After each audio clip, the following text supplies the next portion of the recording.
बिस्मिल्लाहिर्रहमानिर्रहीम। Today's topic of discussion is malignancies of genital track. ये chapter important है। यहाँ से 4 MCQ और एक SCQ आना है। टोटल 7 नंबर आने हैं, यानी बहुत इंपॉर्टेंट है।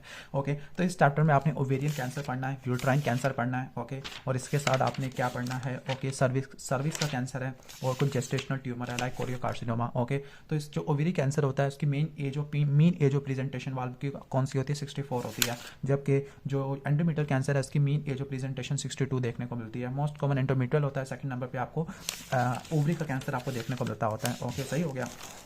तो ओवरी के कैंसर में क्या होगा? 64 ईयर्स इसकी मीन एज होगी। 54 हो सकती है अगर बरका ए रिसेप्टर पॉजिटिव है। ओके, सही हो गया। इसके अलावा अगर हम आ जाते हैं, फैमिली हिस्ट्री पॉजिटिव है, फैमिली हिस्ट्री पॉजिटिव देखने को मिल सकती है। इंक्रीज एब्डोमिनल गर्थ या ब्लॉटिंग आपको देखने को मिल सकती है। पेल्विक या एब्डोमिनल पेन, क्योंकि ये जो कैंसर होते हैं ना ओवरी वाले काफ़ी लेट प्रेजेंट करते होते हैं, तो ये एब्डोमिनल मैस क्रिएट करेगी, पेल्विक एब्डोमिनल पेन क्रिएट करेंगे। ओके, डिफिकल्टी ईटिंग या ब्लॉटिंग हो जाएगी। फिक्स्ड हार्ट एब्डोमिनल मैस मिलेगा आपको एग्जामिनेशन के अंदर। ओके, अच्छा, और इसमें ट्यूमर मार्कर भी एलिवेटेड होता है जो CA-125 या CA-99 हो सकता है। CA-125 सीरियस एपिथेलियल ट्यूमर में, CA-99 ये आपको म्यूसिनस ट्यूमर में देखने को मिलता है। बीटा SCG आपको कोरियोकार्सिनोमा डिस्टर्मिनोमा में देखने को मिल सकता है। सही हो गया। इनहिबिन आपको ग्रैनुलोसा सेल ट्यूमर में देखने को मिल सकता है।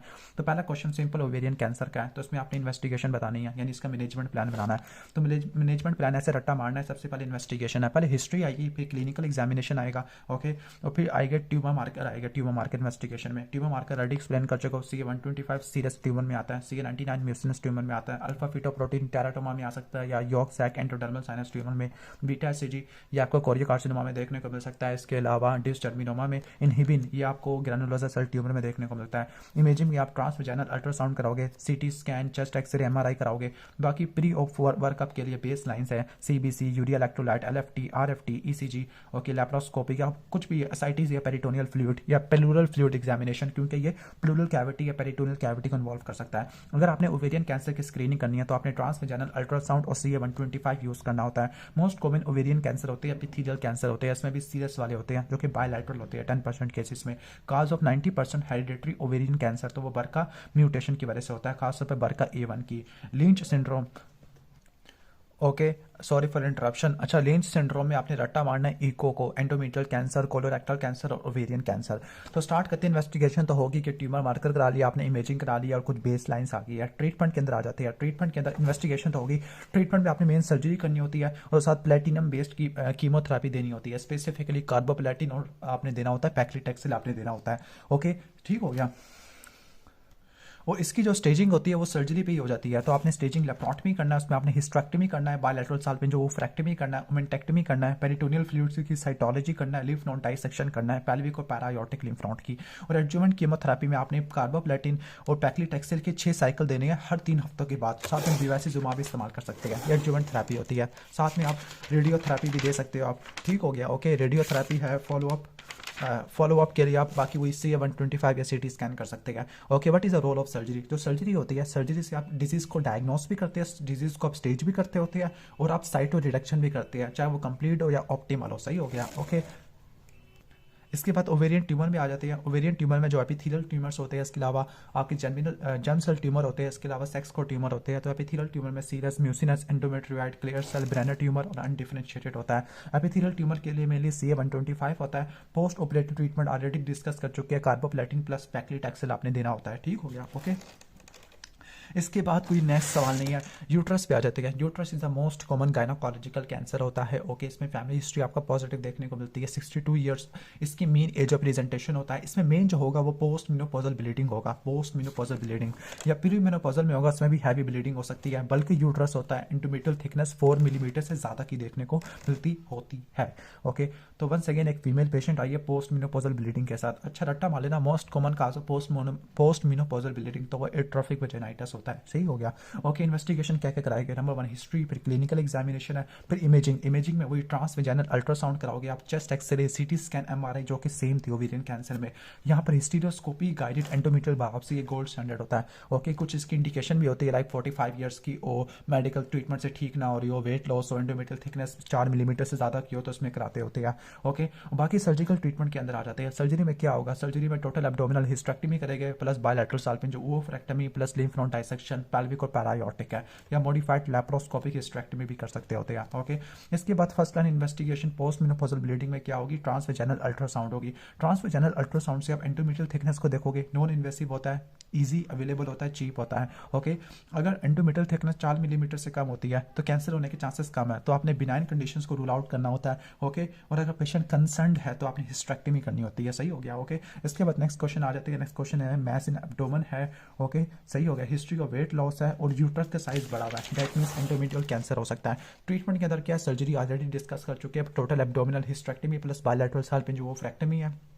और एडजुवेंट थेरेपी में क्या दे सकते हैं, पोस्ट ऑपरेटिव रेडियोथेरेपी दे सकते हैं, लाइक ब्रेकियोथेरेपी या टीलीथेरेपी है, या कीमोथेरेपी दे सकते हैं in case of metastatic disease, या हार्मोनल थेरेपी भी हम दे सकते हैं। अब हार्मोनल थेरेपी में हाई डोज ओरल या इंट्रायूट्राइन प्रोजेस्टिन होगा। ओके, सही हो गया। ओके, सही है। अब ये जो इंट्रायूट्राइन प्रोजेस्टिन होता है किन कंडीशन में देते हैं, अगर सर्जरी के लिए फिट नहीं है, या अगर कॉम्प्लेक्स एटिपिकल हाइपरप्लेजिया है, ओके, या low grade stage 1A endometrial cancer है, तो ये इंडिकेशन सर्जरी के लिए फिट नहीं है, कॉम्प्लेक्स एटिपिकल हाइपरप्लेजिया या लो ग्रेड है। ओके, इसके बाद नेक्स्ट आ जाते हैं role of surgery. Role of surgery यहाँ पे भी सर्जरी डायग्नोसिस के लिए, स्टेजिंग के लिए इस्तेमाल होती है। मेन स्टे ऑफ ट्रीटमेंट आपका सर्जरी ही होता है।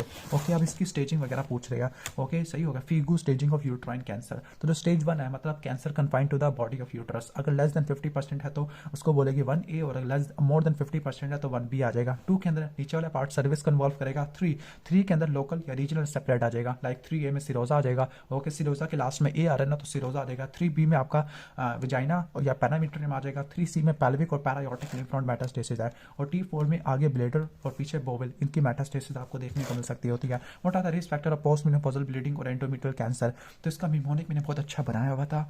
Okay, family has old aunt, family से पॉजिटिव फैमिली हिस्ट्री आ जाएगा। हैज हाइपरटेंशन ओल्ड, ओ से आपको क्या देखने को मिलेगा, ओ से आपका ओबेसिटी आ जाएगा। एल से आपका लेट मेनोपॉज अर्ली मेनार्की आपको देखने को मिलेगा। डी से डायबिटीज है, ओल्ड आंट। ओके, ए से एटिपिकल हाइपरप्लेजिया या any endometrial hyperplasia. Okay, you से आपको क्या मिलेगा, अनअपोज ईस्ट्रोजन थेरेपी आ जाएगा। ओके, एन से नलीपैरिटी और टी से टोमैक्सोफिन थेरेपी। उम्मीद है कि समझ आ गया होगा। ओके, अगर नहीं समझ आया मैं यहाँ पे लिख देता हूँ। Okay, family has old aunt, वैसे यहाँ पे भी नजर नहीं आया होगा। अच्छा, सर्विस के कैंसर पे आ जाते हैं। सर्विस के कैंसर में कोई फैमिली हिस्ट्री नहीं होती। ओवेरी और यूट्रस के कैंसर में फैमिली हिस्ट्री होती है, लेकिन इसमें कोई फैमिली हिस्ट्री नहीं होती। और जब भी कोई सर्विस की प्रॉब्लम हो तो पोस्ट क्वार्टल ब्लीडिंग या पोस्ट क्वार्टल पेन या डिस्चार्ज आपको देखने को मिल सकता है, या सीवियर डिस्प्लेजिया देखने को मिल सकता होता है। तो अगर डिस्कैरियोसिस आ रही है तो आपने सर्वाइकल इंट्रापिथेलियल न्यूप्लेजिया में जाना होता है। ओके, ठीक हो गया। अब जो सर्वाइकल इंट्रापिथेलियल न्यूप्लेजिया होता है, सीवियर डिस्कैरियोसिस है, दैट मींस सिन 3 होता है। अब इसके लिए डायग्नोस्टिक इन्वेस्टिगेशन क्या होती है, सबसे पहले आपने साइटोलॉजी करानी होती है, जो या तो पैप स्मेयर से कर सकते हैं, लिक्विड बेस्ड साइटोलॉजी से कर सकते हैं, ज्यादा इंपॉर्टेंट लिक्विड बेस्ड साइटोलॉजी है। नंबर 2 आप HPV DNA टेस्टिंग कर सकते हैं। नंबर 3 कोल्पोस्कोपी, और नंबर 3 सर्वाइकल कोन बायोप्सी वगैरह आ जाएगा। अगर सिन 1 है, लो ग्रेड का है, ओके, तो आपने क्या करना होता है, अब वो खुद ब खुद ठीक हो जाता है, बस आपने 6 मंथ का फॉलो अप करना होता है। साइटोलॉजी से, HPV के साइटोलॉजी से और कोल्पोस्कोपी से आपने मॉनिटर करना होता है। लेकिन अगर हाई ग्रेड सील है, लाइक सिन 1 और सिन 2 है, तो आपने क्या करना होता है, सिन 2 एंड सिन 3 है तो आपने सर्जरी करनी होती है। सर्जरी में लूप डायथर्मी है, जिसको बोलते हैं large loop एक्सियन of transformation zone. Ablation में क्रायोथेरेपी आ जाएगा, और आपने फॉलो अप करना है वंस अगेन साइटोलॉजी से और कोल्पोस्कोपी से। अब आ जाते हैं सर्विकल कैंसर के अंदर। सर्विकल कैंसर में क्या होगा, एबनॉर्मल ब्लीडिंग होगी, पोस्ट क्वार्टल ब्लीडिंग ज़्यादा देखने को मिलती होती है, पेन और इनकॉन्टिनेंस देखने को मिल सकता है, स्टेज 3 और 4 का इंडिकेट करता है। सर्विस की हार्डनेस या फिक्सिसिटी होती है। Okay, what are the risk factor of cervical cancer. जो सर्विकल कैंसर होता है ये एस्ट्रोजन पे डिपेंड नहीं करता, बल्कि ये सेक्सुअल इंटरकोर्स पे डिपेंड करता है। तो ये HPV की वजह से हो सकता है। नंबर 1, HPV की 2 स्ट्रेन्स होती है, लो रिस्क और हाई रिस्क होती है। जो लो रिस्क होती है इसमें सीरोटाइप 61 और हाई रिस्क में 16, 18, 31, 33, 45 आ जाएगा। ओके, बाकी स्मोकिंग, इम्यूनो कॉम्प्रोमाइज या मल्टीपल सेक्सुअल पार्टनर्स, इसकी वजह से आपको देखने को मिल सकता है। या अर्ली मिनार्की, लेट मेनोपॉज, क्योंकि इसमें भी सेक्सुअल साइकिल बढ़ जाती होती है। अब इन्वेस्टिगेशन कौन से कराई गए, one second cytology, Pap smear, liquid based cytology या कोल्पोस्कोपी या सर्विकल बायोप्सी आ जाएगा। बाकी अदर्स में CT scan, chest, MRI, rectovaginal examination, ultrasound, सब कुछ आ जाएगा। ओके, अब इसके बाद नेक्स्ट क्वेश्चन को पढ़ते हैं। अब इस क्वेश्चन में है कि ओके 2 सेंटीमीटर का मैस है सर्विक्स के अंदर। ओके, 2 सेंटीमीटर का, और ये सर्विक्स के अंदर मैस है, मैस सर्विक्स पे, डेट मीन्स कि ये स्टेज 1 होगा। ओके, ठीक हो गया। और 2 सेंटीमीटर है तो इसका मतलब है ये मैक्रोस्कोपिक है तो ये 1B आ जाएगा, 2 सेंटीमीटर है, डेट मीन्स ये क्या है 3 से कम है तो ये 2 सेंटीमीटर का है तो ये 1B1 आ जाएगा। सही हो गया।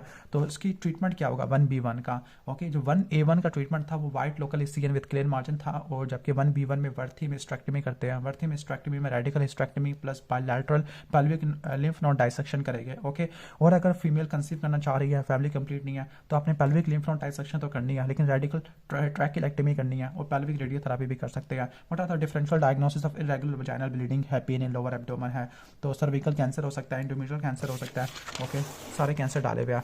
आगे ट्रीटमेंट और स्टेज 1B1 ऑलरेडी डिस्कस कर चुका हूँ। इसके बाद नेक्स्ट क्वेश्चन है कि ट्यूमर सर्विस को इन्वॉल्व कर रहा है और अपर 2/3 ऑफ वजाइना को इन्वॉल्व कर रहा है। ओके, डेट मीन्स कि ये स्टेज 2 के अंदर आ रहा है और अपर 2/3 ऑफ वजाइना को इन्वॉल्व कर रहा है तो ये 2B आ जाएगा। 1 के अंदर आपका पैरामीट्रियम और 2B में अपर 2/3 ऑफ वजाइना को इन्वॉल्व कर रहा है, not involving the lower 1/3 vagina. नहीं, लोअर 1/3 ऑफ वजाइना तो और पैरामीट्रियम तो 3 में आ जाते हैं। सही हो गया। तो स्टेज 2B आ जाएगा। ट्रीटमेंट क्या होगा स्टेज 2B का, इनमें आपने कीमोथेरेपी या रेडियोथेरेपी करनी होती है या फिर आप पेलिएटिव सर्जरी भी कर सकते हैं। 2B का मतलब क्या है? 2B का मतलब होता है ट्यूमर सर्विक्स से बियॉन्ड एक्सटेंड कर गया है लेकिन वजाइना को इन्वॉल्व कर रहा है और पैरामीटरम को इन्वॉल्व कर रहा है। सॉरी, पैरामीटरम 3rd में नहीं आता, 2 में आता है। सही हो गया। ओके, वजाइना को अपर 2/3 वजाइना को या पैरामीटरम को इन्वॉल्व कर रहा है। पैरामीटरम शायद 1 था और जो वजाइना था वो B था। सही हो गया। इसके बाद वुल्वा के कैंसर पे आ जाते हैं। वुल्वा के कैंसर में हिस्टोलॉजिकली कॉमन कैंसर है वो स्क्वेमस सेल कार्सिनोमा होता है। इसकी स्टेजिंग बतानी है। स्टेजिंग में है कि कैंसर लिमिटेड है लेबिया मजूरा पर, उसका साइज देखो 3 सेंटीमीटर है तो ये 1B आ जाएगा। ट्रीटमेंट में रेडिकल वुल्वेक्टमी करनी होती है आपने और बायलैटरल लिम्फ नोड डाइसेक्शन, ये तो आपने सर्विक्स में भी पढ़ा था और वुल्वा में भी पढ़ा था। बस यहाँ पे इंग्वाइनोफिमोरल लिम्फ नोड डाइसेक्शन करते हैं और कीमोथेरेपी या रेडियोथेरेपी कर सकते हैं। ओके, ठीक हो गया। इसके बाद लास्ट है हमारा हाइटेडिफॉर्म मोल या मोलर प्रेगनेंसी है। इसमें फर्स्ट ट्राइमेस्टर में ब्लीडिंग देखने को मिलती है, यूट्रस का साइज बड़ा होगा। ओके, पेन देखने को मिलेगा, ग्रेप लाइक मैसेज निकल रहे होंगे वजाइना में containing the product of conception है, और आपको प्रेगनेंसी के सिम्टम एग्जैजरेटेड देखने को मिलते हैं, लाइक हाइपरेमेसिस ग्रेविडेनम हो सकता है, हाइपरथायराइडिज्म देखने को मिल सकता है, अर्ली प्रीक्लैम्सिया आपको देखने को मिल सकता है। तीनों बीटा एससीजी की वजह से देखने को मिलती है। ओके, तो ये डायग्नोस आपका क्या होगा? हाइटेडिफॉर्म मोल या जेस्टेशनल ट्रोफोब्लास्टिक डिजीज आ जाएगा। What are the complication of gestational trophoblastic disease? तो इसमें आपका हैमरेज हो सकता है, ओके, इन्फेक्शन हो सकता है। बाकी तो कोरियोकार्सिनोमा तो पढ़ा था हमने, कोरियोकार्सिनोमा हाइपरथायराइडिज्म है, haemorrhage, infection, pregnancy induce hypertension, pre-eclampsia हो सकता है। ओके, अब इसकी इन्वेस्टिगेशन पे आ जाते हैं। इन्वेस्टिगेशन में अल्ट्रासाउंड कराएंगे, ट्रांसवजाइनल सॉरी एब्डोमिनल अल्ट्रासाउंड है, इसमें आपको क्या मिलेगा? स्नोस्टॉर्म अपीयरेंस आपको देखने को मिलेगी। बीटा सीजी का लेवल जरूर करवाते होते हैं, बाकी जनरल है, CBC, LFT, RFT, PT, coagulation profile है, एक्सरे चेस्ट कराते हैं कि लंग्स पे तो नहीं पहुंच गया।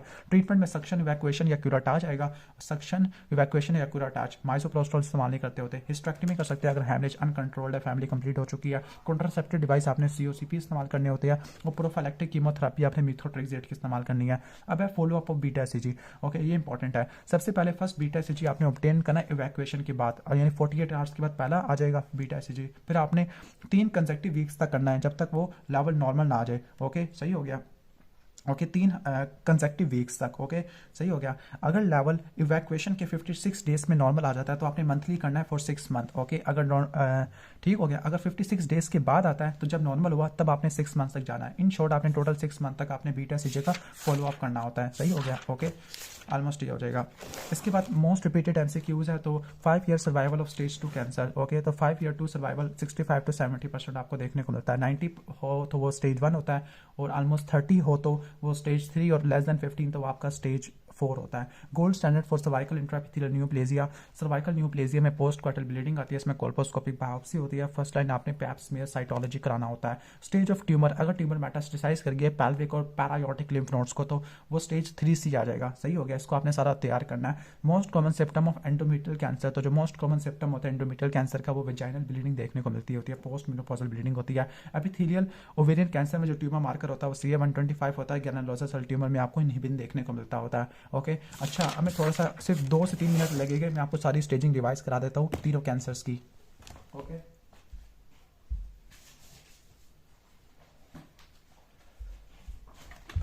ओके, अब ये तीनों कैंसर इंपॉर्टेंट है। तो इनकी स्टेजिंग काफ़ी सारों को मिक्स हो जाती है। तो पहले हम स्टार्ट करते हैं कौन सा कैंसर स्टार्ट करें। सबसे पहले सर्विकल कैंसर स्टार्ट करते हैं। सर्विस के कैंसर में 4 स्टेजेस है। स्टेज 1 का मतलब है कैंसर उस पार्टिकुलर ऑर्गन तक कन्फाइंड है। स्टेज 2 मतलब अपने पड़ोसी को इन्वॉल्व कर रही है। स्टेज 3 थोड़ा और निकल गया। स्टेज 4 हमेशा डिस्टेंट मेटास्टेसिस होता है। स्टेज 1 में tumour confined to the cervix है। अगर वो माइक्रोस्कोपिक हो तो वो 1A है। ओके, अगर मैक्रोस्कोपिक हो, नजर आ रहा हो, क्लिनिकल डिजीज हो तो वो 1B होता है। ओके, और इसके बाद 1A है। 1A में माइक्रोस्कोपिक है और इसमें जो मैक्सिमम जो हॉरिजॉन्टल डायमेंशन है, ये इंपॉर्टेंट है, हॉरिजॉन्टल डायमेंशन दोनों में 7 मिलीमीटर का होगा। लेकिन अगर डेप्थ सर्विस सी से बनता है ना और सी तीसरे नंबर पे आता है, तो अगर डेप्थ ऑफ इन्वेजन 3 मिलीमीटर से कम की है, 3 मिलीमीटर तक है, तो इसको बोलेंगे हम 1A, और अगर 3 से लेकर 5 के तो 1A2। ओके, क्योंकि ट्रीटमेंट डिफरेंट होता है। 1A1 का treatment wide local excision with clear margin होता है। 1B1 का बर्थिमिस्टेक्टमी होता है और स्टेज 2, 3, 4 इनका कीमोथेरापी और रेडियोथेरापी होता है। 1B में मैक्रोस्कोपिक होगा, ग्रॉस डिजीज होगा। फिर आपने देखना है ऊपर 3 आया था तो आपने रट्टा मारना है कि अगर लीन अगर 4 सेंटीमीटर से कम किया तो वो 1B1 आ जाएगा, और अगर 4 से बढ़ी है तो 1B2। स्टेज 2 में जो ट्यूमर है वो सर्विस से बियॉन्ड कर गया है, अपर 2/3 वजाना को इन्वॉल्व करा तो 1A आ जाएगा, पैरामीट्रियम को इन्वॉल्व करा तो वो B आ जाएगा। ओके, अच्छा, तो यहाँ पे मिस्टेक तो नहीं होगी थी? एक मिनट। ओके, आई थिंक मैंने किसी जगह पे शायद पढ़ा था कि 3B पैरामीटर, 3A था वो शायद पैरामीट्रियम का। ओके, चलो 2A, सॉरी। इसके बाद चलो आगे चलते हैं। लाइक क्वेश्चन नंबर 4 था, इसका बेस्ट आंसर मेरे ख्याल से 2A बनता होता है। सही हो गया। ओके, इसके बाद स्टेज 3 पे आ जाते हैं। स्टेज 3 में जो 3A का मतलब है tumour involves the lower 1/3 of vagina, और 3B का मतलब है ओके हाइड्रोनेफ्रोसिस करा गया, पेल्विक साइड वाल को इन्वॉल्व कर रही है। स्टेज 4 डिस्टेंट मेटास्टेसिस है। 1A में ब्लैडर रेक्टम है और 1B में क्या होगा, डिस्टेंट ऑर्गन, लीवर और लंग्स। ओके, सही हो गया। इसके बाद हम आ जाते हैं एंडोमेट्रियल कैंसर, नहीं ओवरी कैंसर करते हैं। ओवरी में रट्टा मारना तो ओवरी की थोड़ी ट्रिकी है। स्टेज 1 का मतलब कन्फाइंड टू द ओवरी है। अब 1 और 2 इन दोनों की ABC है। C का मतलब है 3 चीजें होगी, मिमोनिक है, कैप्सूल रप्चर हो गया, एसाइटीज है जिसमें मैलिग्नेंट सेल है, और P से पॉजिटिव पेरिटोनियल वाशिंग है। ओके, 1A में 1 ओवरी, 1B में 2 ओवरी, और 1C में A भी हो या B भी हो, लेकिन 3 चीजें होनी चाहिए। ओके, स्टेज 2 में आ जाते हैं। स्टेज 2 में पेल्विक एक्सटेंशन है। स्टेज 3 में पेरिटोनियल एक्सटेंशन है। पेल्विक एक्सटेंशन में अगर यूट्रस और फैलोपियन ट्यूब तक पहुंच गया तो वो 2A आ जाएगा। अगर दूसरी पेल्विक स्ट्रक्चर तक चला गया other than uterus and fallopian tube तो 2B आ जाएगा। स्टेज 3 पे चलते हैं, पेरिटोनियम में पहुंच गया है। अगर माइक्रोस्कोपिक है तो वो 3A है। अगर मैक्रोस्कोपिक है फिर आपने साइज को देखना है, 2 सेंटीमीटर से अगर कम हो तो वो 2B है, और 2 सेंटीमीटर से ज्यादा का तो 2C आ जाएगा, और 4 में डिस्टेंट मेटास्टेसिस आ जाएगा, और अगर लिवर में चला गया तो वो भी स्टेज 4 में आ जाएगा। लास्ट में एंडोमेट्रियल कैंसर है जो सबसे आसान है। ओके, तो एंडोमेट्रियल कैंसर में आपने क्या रट्टा मारना है? एंडोमेट्रियल कैंसर में जो स्टेज 1 होती है confined to the body of uterus है, अगर लेस देन 50% हो तो 1A, मोर देन 50% तो 1B आ जाएगा। स्टेज 2 में कैंसर इन्वेट कर रहा सर्विक्स को, but not outside the uterus है। Okay, but not outside the uterus है। स्टेज 3 में क्या होगा, आउटसाइड द यूट्रस है। फॉर एग्जाम्पल 3A में सिरोजा, 3B में विजाइना और पैरामीट्रियम, और 3C में पेल्विक या पैरायोटिक लिम्फ नोड्स। स्टेज 4 में मेटास्टेसिस है, बोवल, ब्लैडर या लंग्स को इन्वॉल्व कर रहा है।